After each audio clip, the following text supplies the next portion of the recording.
соли 2014 бо шиддатёбии вазъи сиёсӣ дар Украина, ишғоли Крим, таниши Ғарбу Русия дар ин замина ва таъсири ин таҳаввулот ба сиёсати байнулмилалӣ дар ёдҳо боқӣ мемонад. Русия сармоягузори ҷангҳои ҷудоиталабони украинӣ мавриди таҳрими Ғарбу Аврупо қарор гирифт.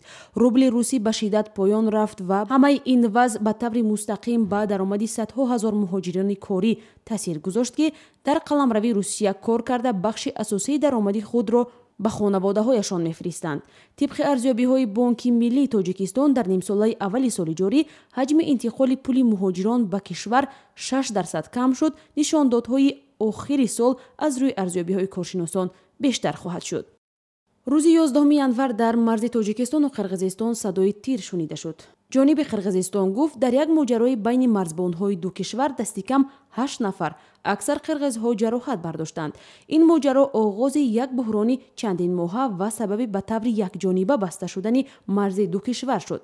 марз баҳор боз шуд, вале танишҳо коҳиш наёфт. баъди ин чанд муноқишаи дигари марзӣ дар қитъаҳои сарҳадии вилояти Ботканди Қирғизистон бо ноҳияҳои Исфара ва Бобоҷон-Ғафуров рух дод, ки маншааш баҳс бар сари захираҳои обиву замин будааст.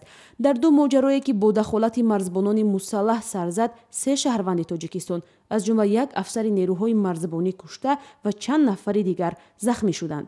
музокироти байни ҳукуматии Тоҷикистону Қирғизистон ба раҳбарии муовинони сарвазирони ҳарду кишвар ҳарчанд бештар шуд, вале ҳанӯз натиҷае ба бор наовардааст. соли 2014 барои мақомоти Тоҷикистон хабари хуше аз раҳбарони Чин омад. дар ҳошияи баргузории нишасти сарони кишварҳои узви созмони ҳамкориҳои Шонхой дар душанбе боздиди расмии президенти Чин Си Ҷинпин сурат гирифт.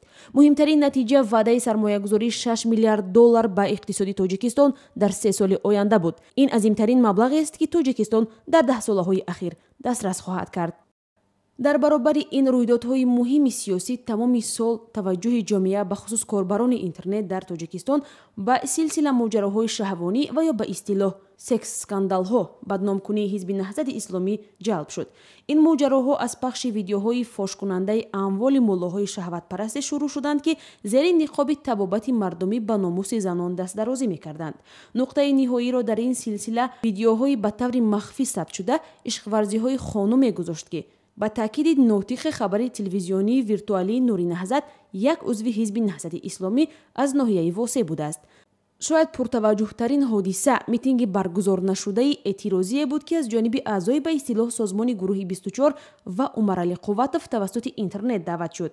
ин нахустин даъвати ширкат дар як ҳамоиши эътирозии сартосарӣ дар маркази Душанбе буд, ки дар солҳои ахир аз ҷониби афроди марбут ба як созмони ба қавле виртуалии оппозитсионӣ садо додааст.